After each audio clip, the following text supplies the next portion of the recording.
저희가 좀 다룰 내용이 많아서 요건 일단 좀 넘어가도록 하고요.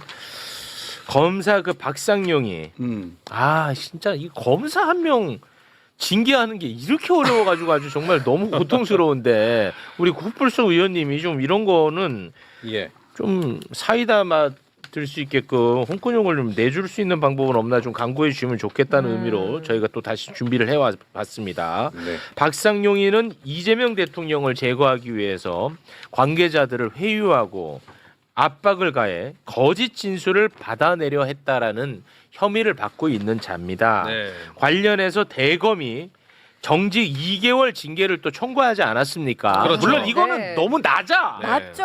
그리고 대검의 언론 공지 보면 너무 화가 나. 네. 그거 다시 한번 보고 갈게요. 수사 절차상의 관련 규정들을 위반한 비위 사실을 확인해 대검 감찰위원회의 심의를 거쳐 박상용 검사에 대해 징계 청구를 했다.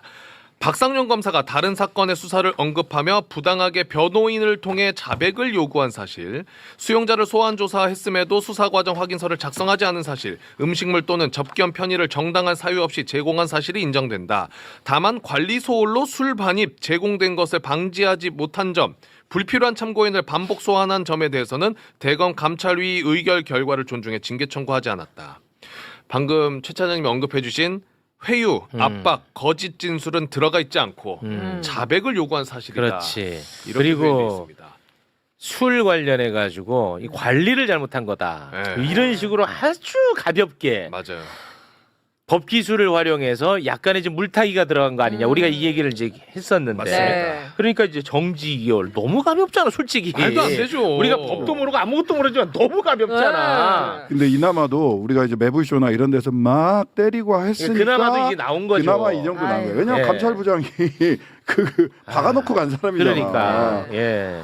진짜 저쪽에서 마지막으로 박아놓고 간 사람. 그렇습니다. 지금 대검. 예.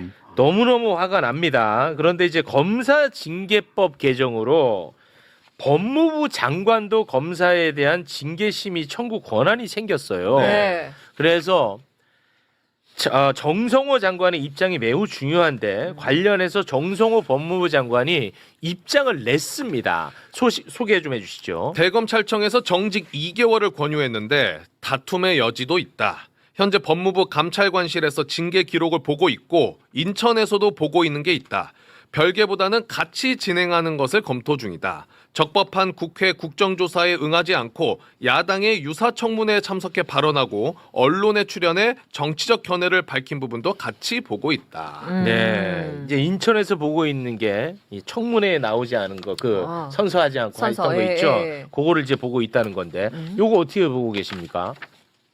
이거 뭐 지금 잘하고 있는 거죠. 그냥 아까도 말씀드렸다시피 대검 감찰부장 박아놓고 갔는 그 인사인데 여기에서 우리가 그나마 이렇게 얘기를 해서 그런 건데 사실 아쉽죠. 이제 징계시효 문제가 하나가 있는데 이번에 다뤄지지 않은 부분, 그러니까 자백 강요라든지 이런 등등등, 그다음에 형량거래 이런 게 징계시효가 남아 있냐 없냐 이 문제가 하나가 있고요. 네. 쟁점으로. 네. 그다음에 사실 여기 유사청문회라고 했는데 유사청문회라는 단어를 청문회라는 단어를 붙이면 안 돼요. 진짜 청문회인 줄 아는데 그냥 자기들끼리 모여 앉아서 당내 회의한 거예요. 그렇습니다. 그 자리에 대한민국 공무원이 가서 이러쿵저러쿵 말을 하고 하긴 뭐 말을 하다가 스스로 이상한 걸 자백하기도 했습니다만 성과는 좀 있었어요. 성과는 좀 있었어요. 네. 있었습니다만은 네. 이거를 포괄적으로 같이 보겠다라고 하는 것은 대검 감찰 결과를 인정하기 어렵다. 한꺼번에 대검에서 감찰했던 거 플러스 최근에 저지른 징계시효에 걸리지 않는 것까지 싹 다 보겠다라는 취지죠. 이제 징계를 조금 더 세게 할 거예요. 의도가 있는 것 같아요. 네, 세게 할 거고. 예, 그래서 해야죠, 요거는 또. 세게 해야 되는 거고. 네. 법무부 이거 우리가 왜 법을 바꿨습니까? 검찰총장만 감찰하고 징계할 수 있게 했다가 법무부 장관이 감찰 징계할 수 있도록 법을 바꿨잖아요. 얼마 전에. 그렇습니다. 네. 법을 바꾼 이유를 저는 정성호 장관이 보여줘야 된다. 그렇습니다. 최근 뉴스 중에 그나마도 제일 좀 네. 약간 좀 숨쉴 만한 뉴스였던 것 같습니다. 일단 이제 이번에 하나 명확해진 것은 뭐 모든 국민들이 다 알고 있는 거지만 검사는 검사를 검사하지 않는다라고 하는 게 이번에도 명확해요. 이건 정확합니다. 네. 검사는 검사를 검사하지 않는다. 하지 않아요. 예. 그 예전에 서울시 간첩 조작 사건도 네. 징계가 비슷했습니다. 딱 네. 이 정도 수준의 징계를 줬어요. 한 사람의 인생을 끝장내고 그렇습니다. 예, 거짓 진술, 허위 진술, 그다음 거짓 자백까지 강요한 중대 범죄임에도 불구하고 해당 검사는 아주 경징계로 끝났습니다. 그렇습니다. 이건 똑같은 상황이죠. 네. 징계 시효에 대한 문제가 있긴 있습니다. 그러나 징계 시효와 사실관계에 대한 명확한 확인은 좀 다른 문제입니다. 네. 무슨 얘기냐? 지금 사법거래냐 진술조작이냐 이렇게 나오면 중대범죄죠. 그렇습니다. 근데 이제 이걸 어떻게 했냐면 자백 강요라고 이야기를 했어요. 뭘로 마사지를 했냐면 자백 강요라는 거는 검사가 의욕이 넘쳐가지고 범죄자한테 야 빨리 불어 뭐 이랬다는 정도로 싹 넘어간 거예요. 그렇습니다. 자백을 강요했거나 사건을 조작했더라고 했거나 결과를 거래를 했다라고 하면 대형 범죄가 되는 거죠. 그렇죠. 그러니까 법무부에서는 탈탈 털어야 돼요. 그렇습니다. 사법거래가 있었는지 그 다음에 조작 허위 진술 요구가 있었는지. 그렇죠. 그러니까 징계시효 지났으면 그건 그 자체로 법정으로 보내면 됩니다. 나중에. 그렇습니다. 그렇게 가면 됩니다. 네, 이거는 뭐 정성호 장관께서 그 정도까지 가실 거라고 저는 믿습니다. 그렇습니다. 예. 징계에서 멈출 부분이 아니라 이거 처벌까지 가야 되는 문제다. 예, 맞습니다. 네. 예. 혹시 뭐 덧붙일 말씀이 있으십니까? 아니 뭐 이게 생각해보면 시작이 한동훈이 채널A 사건 때 핸드폰 비번 공개하지 않은 것까지 거슬러 가는 것 같아요. 예. 저는 사실 민간인이 아닌 공직자라면 공직자의 품위 유지 의무라는 차원에서 수사에 임해주는 것이 품위 유지 아닌가요? 정석 아닌가요? 네. 그런데 검사는 왜 이렇게 행동해도 되느냐? 그러게요. 라는 근본적인 질문을 좀 드리고 싶고요. 네. 국회 청문회에서 선서 거부하는 것은 민간인은 안 할 수도 있다고 봅니다. 공직자는 해야 됩니다. 그거 선서 거부 안 할 거면 대한민국 공무원 하면 안 되는 거예요. 네. 이것도 공무원의 품위 유지에 가는 것으로 아유, 다스려야 될 맞습니다. 필요가 있다는 생각이 들고 더불어 국회법도 공직자에 대해서는 좀 더 엄격하게 적용할 수 있도록 개정할 필요가 있지 않나 그런 생각까지 듭니다. 아유, 좋습니다. 좀 시간이 이게 참 큰일 났네. 시간이 없는데. 우리 또 신장식 의원님. 네. 이거 이게 지금 너무 많은데. 예, 예. 요 얘기만 그냥 짧게 좀 할까 네, 네, 하고 네. 마무리를 좀 오늘은 좀 짓고 다음에 또 시간을 내야 될 것 같습니다. 그 삼성전자 노조 파업 관련해 가지고 아까 제가 이제 방송 들어오기 직전까지 보니까 아무래도 이제 파업을 하는 쪽으로 가는 것 같던데 관련해 가지고 이재명 대통령이 또 SNS에 글을 올렸거든요. 네. 그거를 좀 소개를 해주시겠습니까? 자유민주적 기본 질서와 자본주의적 시장 경제 질서를 채택한 대한민국에서는 기업만큼 노동도 존중되어야 하고 노동권만큼 기업 경영권도 존중되어야 합니다. 노동자는 노무 제공에 대해 정당한 노동의 대가를 받을 수 있어야 하고 위험과 손실을 부담하며 투자한 주주들은 기업 이윤의 몫을 가집니다.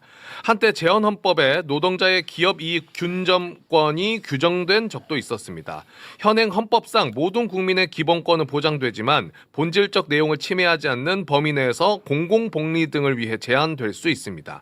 양지만큼 음지가 있고 산이 높으면 골짜기도 깊은 법입니다.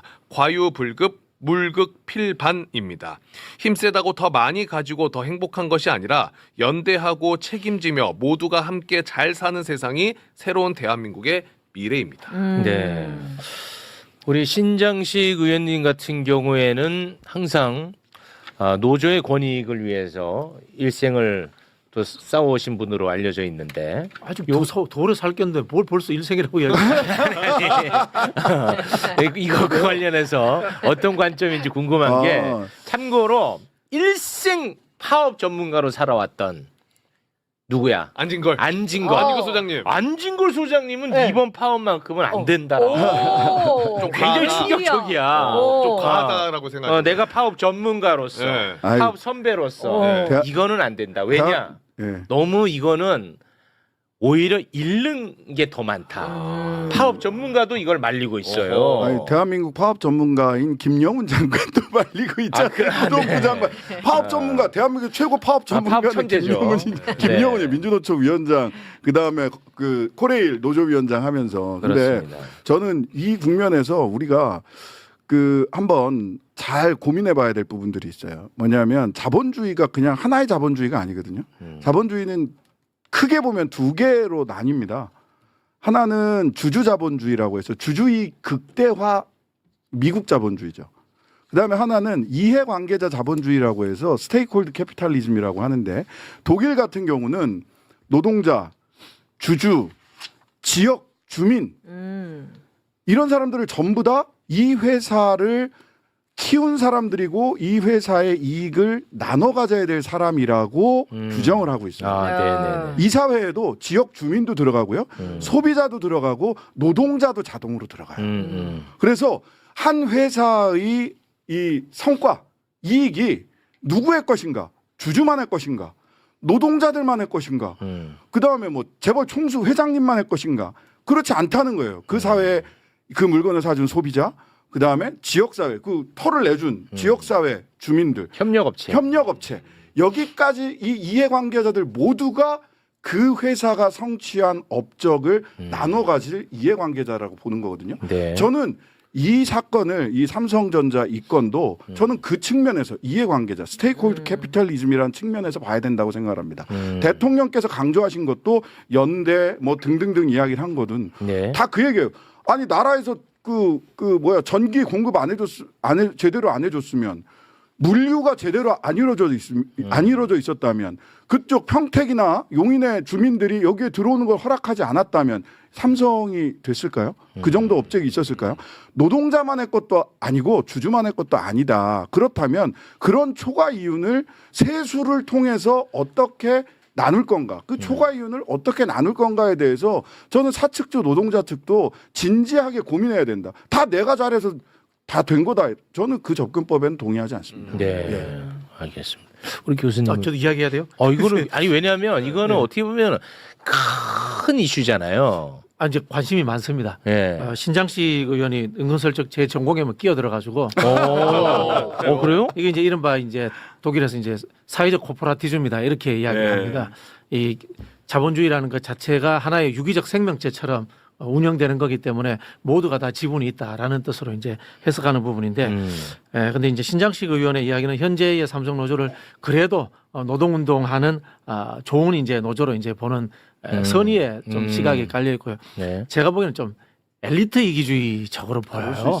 삼성 노조가 우리 전통적 의미의 노조라든가 노동운동하는 세력으로서 노동자 자본주의라든가 노동자가 참여된 이 수정자부적 민주주의 이런 걸 이야기하는 게 아니라 우리는 기존의 노동자들과 다른 엘리트들이기 때문에 우린 많이 받아도 돼.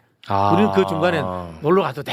이런 식의 제가 보기에는 좀 엘리트주의가 포함되는 분들이 아닌가라고 좀 생각이 국민들을 전혀 설득 못 하고 그래서 있어요. 이게 좀 그래서 지지가 안 붙나 보군요. 네네. 이걸 내가 볼 때는 뭐 항상 노조가 파업하면 그래도 뭐 시민단체라든지 이런 쪽에서는 힘을 실어주잖아요. 네. 정치 세력도 힘을 실어주는 쪽도 있고. 네. 근데 이번엔 설득력이 없는지 그런 게 별로 안 보입니다. 결국은 이제 그 긴급 조정권으로 들어갈 수밖에 없는 상황인 것 같고요. 그럼 어떻게 되느냐? 여론이 포위하는 형태가 될 것 같다는 생각이 들고요. 여론. 이때는 그 말씀하신 것처럼 우리 신장식 변호사가 신장식 의원이 했던 사회적 코퍼라티즘이라면 좌우를 막론하고 모두가 여기에 대해서 공동체적 가치로서 포위를 해줘야 돼요. 예, 그렇게 하고 그러면은 어떻게 되느냐? 참 죄송한 그분들한테 죄송한 이야기인데 네. 내부 와해가 돼요. 여론에 의해서. 내부 와해. 이게 보통 이제 경험들이에요. 그래서 안진걸 소장님이 이거 더 많이 잃는다. 오히려. 네. 그래서 그런 얘기를 한 거거든. 그러니까 어찌 보면 실리를 이번 기회에 지금보다 사측에서 처음 제시했던 것보다 조금 더 얻어갈 수 있어요. 근데 일회성으로 그칩니다. 이렇게 되면 그러니까. 장기적으로 뭘 가져갈 수가 없어요. 장기적으로 다 잃는데요. 예, 그러니까 단기적으로 실리를 조금 더 챙길 수는 있겠다. 하지만 장기적으로 이거 버티지 못한다. 네. 오랜 경험상 알겠습니다. 그게 눈에 보이는데 잘 안 보이나 봐요. 그분들은. 당장 뭔가 좀 눈앞에 좀 돈이 보여서 그런가? 그렇겠죠. 네. 그게 뭐 액수가 집 한 채 값이니까 네. 집 한 채도 꽤 괜찮은 집 한 채. 안진걸 소장님은 언제나 이제 노조를 항상 노조의 권익을 위해서 싸운 분 아니겠습니까? 그건 뭐 다들 인정하잖아요. 그러니까 이번에도 역시 했습니다. 네. 이번에도 역시 삼성 노조에 대한 애정이 굉장히 크더라고. 그런데도 불구하고 이거는 본인들에게 더 나쁜 선택이다. 이러지 마라. 네. 이 파업 천재가 이런 조언을 사실 지금 초기업 노조 같은 경우 좀 생각을 해본다면 삼성전자 내지는 삼성 안에 노조를 만들기 위해서 목숨 걸고 싸웠던 분들이 있어요. 이분들은 이런 가치를 가지고 싸우지 않았거든요. 네. 그러면 자기들이 노조를 삼성에서 만들기까지 진짜로 목숨을 걸고 싸웠던 그분들을 조금이라도 생각한다면 아유 이러면 안 돼요. 제가 하나만 네. 말씀드리면 이게 굉장히 우리 사회 미래를 위해서 중요한 지금 우리가 이제 아주 중요한 일을 겪고 있다라고 저는 생각을 네, 저도 해요. 그렇게 생각합니다. 대한민국은 어쩔 수 없이 이제 수출 주도형으로 경제 정책을 펴갈 수밖에 없잖아요. 우리 미래 먹거리가 이제 반도체, AI, 그 로봇, 디지털 이쪽으로 갈 거예요. 네. 그 얘기는 뭐냐면 국민 세수의 상당 부분이 여기에 더 많이 투자가 될 거고 많은 인적 자원 개발을 위해서도 정부가 또 가족도 내 아이를 이쪽 분야의 전문가로 키우기 위해서 엄청난 돈을 투입을 할 거란 말이에요. 네. 그 친구들이 거기 모여서 결국 엄청난 부가가치를 창출할 건데 이 부가가치가 기업의 핵심 당사자인 기업주와 또 노동자들의 목으로만 이렇게 몰려가는 모양새가 되면 국민들이 그걸 용납할 수가 없어요. 지금 이렇게 여론이 이렇게 형성되는 거는 국민들이 이 상황을 알고 있어요. 네. 이 삼성의 문제가 삼성만의 문제가 아니라 그렇죠. 대한민국 미래의 문제다라고 하는 걸 알고 있는 거기 때문에 저는 네. 어쨌든 마지막으로 노조든 기업이든 이런 전반적인 국민의 인식들을 좀 고려를 해서 네. 합리적인 타결을 해주시길 좀 기대를 해봅니다. 네, 알겠습니다. 네. 오늘 그 최혁진 의원님이 다루고자 하는 내용이 오늘 많았는데 네. 오늘은 아, 예. 여기에서 좀 마무리를 지어야 될 것 같습니다. 이 부채를 남겨놓고 가야 또 다음번에 또 나올 수 있습니다. 죄송합니다. 네. 알겠습니다. 두 분과는 여기서 인사 나누겠습니다. 신장식 최혁진 두 의원님 대단히 고맙습니다. 네, 네, 감사합니다. 자, 지금부터는